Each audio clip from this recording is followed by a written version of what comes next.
تو آپ صلی اللہ علیہ وسلم نے سلام کیا اور دریافت کیا کہ طبیعت کیسی ہے۔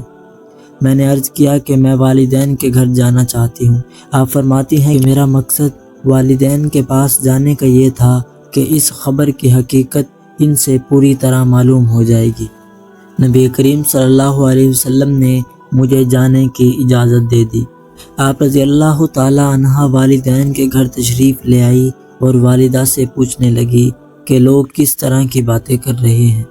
والدہ نے کہا کہ بیٹی صبر کرو۔ اس پر آپ نے فرمایا کہ سبحان اللہ، اس طرح کی باتیں تو دوسرے لوگ بھی کر رہے ہیں۔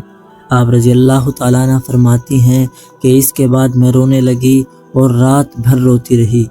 صبح ہوئی لیکن میرے آنسو تھمتے نہ تھے اور نہ ہی نیند کا آنکھ میں نام و نشان تھا۔ اسی عرصہ میں نبی کریم صلی اللہ علیہ وسلم نے حضرت علی بن ابی طالب رضی اللہ تعالیٰ عنہ اور اسامہ بن زید رضی اللہ تعالیٰ عنہ کو بلایا، کیونکہ اس معاملے میں آپ پر کوئی وحی نازل نہیں ہوئی تھی۔ آپ صلی اللہ علیہ وسلم نے انہیں اپنی بیوی کو جدا کرنے کے حوالے سے مشورہ کے لیے بلایا تھا۔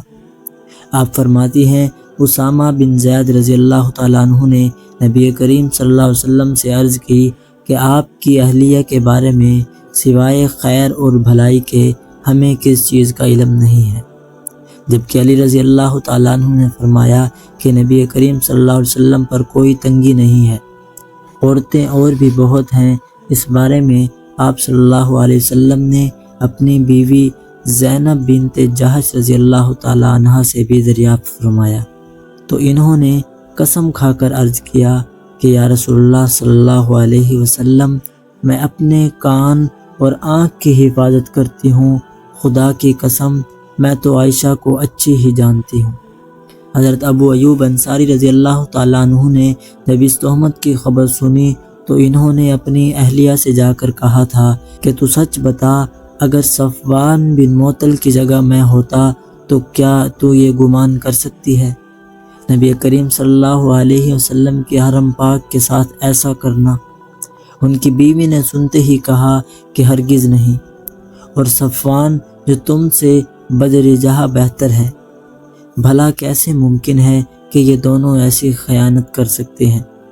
اس کے بعد نبی کریم صلی اللہ علیہ وسلم منبر پر تشریف لائے اور فرمایا، اے معاشر مسلمین، ایک ایسے شخص کے بارے میں میری مدد کون کرے گا جس کی اذیت رسانی اب میرے گھر تک پہنچ گئی ہے؟ خدا گواہ ہے کہ میں اپنی اہلیہ میں خیر کے سوا کچھ نہیں جانتا۔ یہ لوگ جس آدمی کا نام لے رہے ہیں ان کے بارے میں بھی خیر کے سوا کچھ نہیں جانتا۔ وہ جب بھی میرے گھر میں آئے ہیں تو میرے ساتھ ہی گئے ہیں۔ اس پر حضرت سعد بن معاذ انصاری رضی اللہ تعالیٰ عنہ اٹھے اور کہا، یا رسول اللہ صلی اللہ علیہ وسلم، میں آپ کی مدد کروں گا۔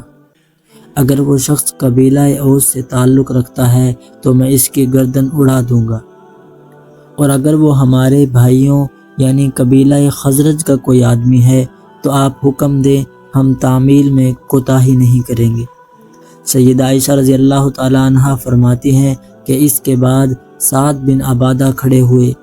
آپ قبیلہ خزرج کے سردار تھے، آپ نیک اور اچھے آدمی تھے، لیکن آج آپ پر قومی غیرت غالب آ گئی۔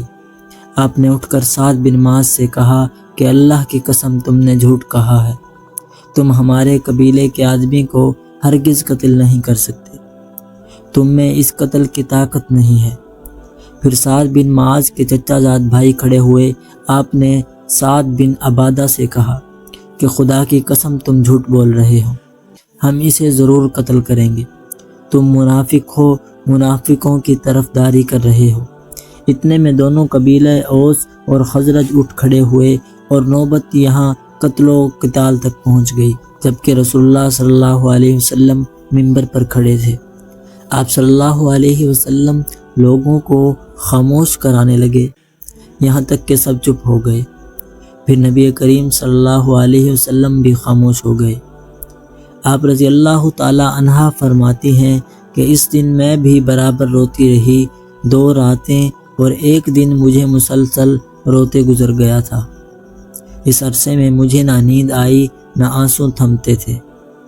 والدین سوچنے لگے کہ روتے روتے کہیں میرا دل نہ پھٹ جائے۔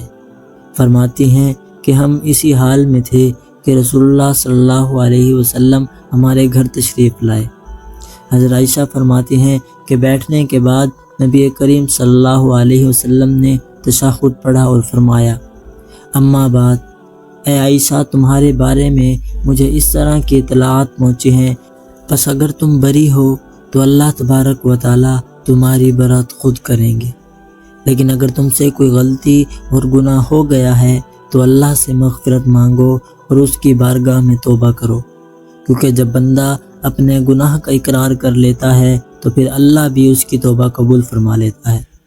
آپ رضی اللہ تعالیٰ عنہ فرماتی ہیں کہ جب نبی کریم صلی اللہ علیہ وسلم اپنی گفتگو ختم کر چکے، میرے آنسوں اس طرح خشک ہو گئے جیسے ایک قطرہ بھی باقی نہ رہا ہو۔ میں نے اپنے والد حضرت ابوبکر صدیق رضی اللہ تعالیٰ عنہ سے کہا کہ آپ میری طرف سے نبی کریم صلی اللہ علیہ وسلم کو جواب دیجیے۔ انہوں نے فرمایا کہ خدا گواہ ہے، میں نہیں سمجھتا کہ مجھے رسول اللہ صلی اللہ علیہ وسلم سے اس بارے میں کیا کہنا ہے۔ پھر میں نے اپنی والدہ سے کہا کہ حضرت صلی اللہ علیہ وسلم کی باتوں کا میری طرف سے جواب دیجیے۔ انہوں نے بھی یہی کہا کہ خدا گواہ ہے، مجھے نہیں معلوم کہ میں آپ صلی اللہ علیہ وسلم سے کیا عرض کروں۔ حضرت عائشہ صدیقہ رضی اللہ تعالیٰ عنہ فرماتی ہیں کہ پھر میں خود ہی بولی۔ میں اس وقت نوعمر لڑکی تھی، میں نے بہت زیادہ قرآن مجید پڑھا تھا۔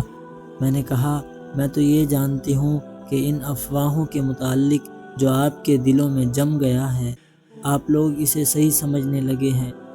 اب اگر میں کہتی ہوں کہ میں ان تہمتوں سے بری ہوں اور اللہ بھی خوب جانتا ہے کہ میں واقعی ہی بری ہوں، تو آپ لوگ میری بات کا یقین نہیں کریں گے، لیکن اگر میں تہمت کا اعتراف کر لوں حالانکہ اللہ جانتا ہے کہ میں اس سے قطعاً بری ہوں، تو آپ لوگ میری تصدیق کرنے لگیں گے۔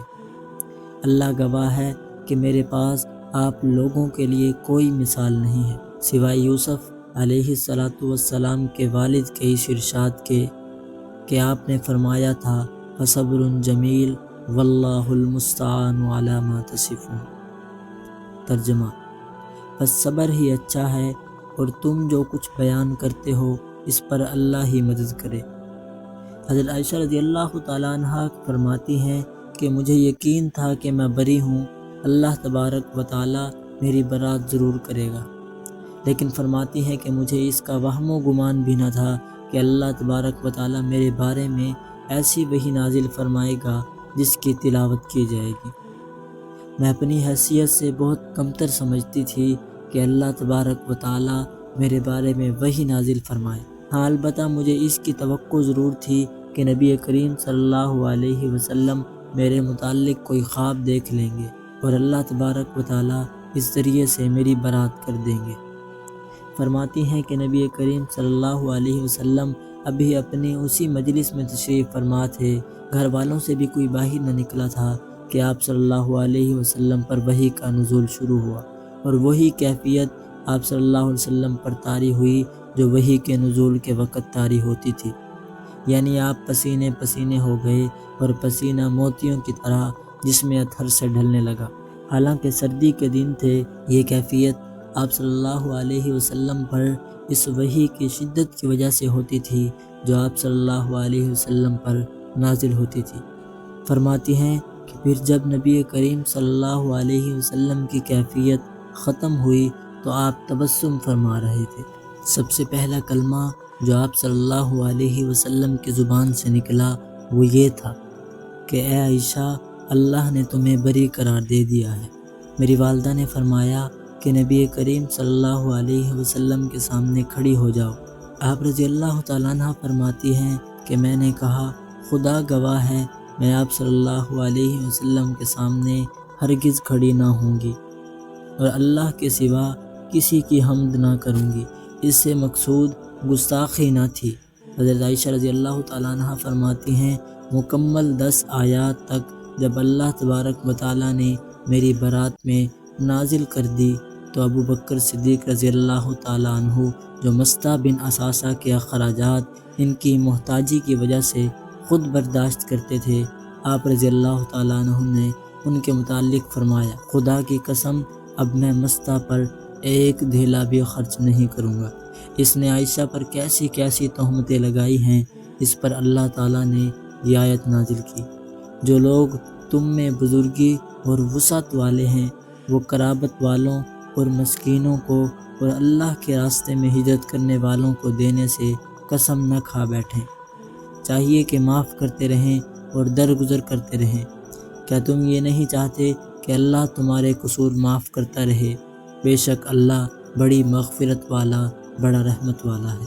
ناظرین، حضرت ابوبکر صدیق رضی اللہ تعالیٰ عنہ نے فرمایا، خدا کی قسم میری تو خواہش یہی ہے کہ اللہ میری مغفرت فرما دے۔